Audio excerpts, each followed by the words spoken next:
से भरी हुई है, जहां प्रत्येक मोड़ पर मनुष्य को चुनाव करने की स्वतंत्रता मिलती है। यह यात्रा पूर्णतः आपकी है, इसका चयन आपका है और इस पर चलने वाला मार्ग भी पूरी तरह आपका ही है।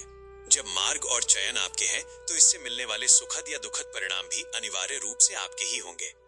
जीवन के इस ताने बाने में जब हम अपनी स्थिति को गहराई से देखते हैं, तो इस सत्य की महत्ता स्वतः ही रेखांकित हो जाती है कि हम किस मार्ग की ओर बढ़ रहे हैं। इस विषय को समझना हर साधक के लिए अत्यंत महत्वपूर्ण है, क्योंकि दिशा का थोड़ा सा भटकाव भी पूरे गंतव्य को बदल देता है।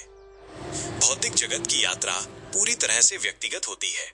यह यात्रा स्वयं के अहंकार से शुरू होकर इंद्रिय सुखों की संकुचित सीमाओं तक ही चलती है।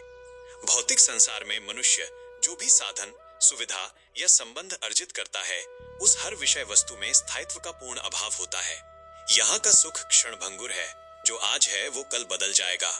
इसके विपरीत आध्यात्मिक जगत की यात्रा केवल स्वयं के लिए नहीं, बल्कि संपूर्ण सृष्टि के संतुलन के लिए है।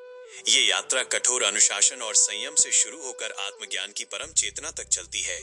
आध्यात्मिक मार्ग पर साधक को जो भी शांति, संतोष या बोध प्राप्त होता है, वो स्थायी रूप से हमेशा के लिए उसका अपना हो जाता है। उसे कोई काल या परिस्थिति नष्ट नहीं कर सकती। इस विचारणीय विषय के संदर्भ में क्या हम अपनी दैनिक प्रवृत्तियों में ये देख पा रहे हैं कि हमारा झुकाव क्षणिक इंद्रिय सुखों की ओर अधिक है या स्थायी आत्मिक संतुलन की ओर? जब हम अपने जीवन के निर्णयों को देखते हैं, तो क्या हम उनके आने वाले परिणामों की पूरी जिम्मेदारी स्वयं लेने के लिए तैयार रहते हैं? साधना मार्ग पर आपका हर बढ़ता कदम मंगलमयी हो और आप इस यात्रा में स्थायी आनंद को प्राप्त करें। इसी मंगल कामना के साथ साधक समाज को सादर नमन।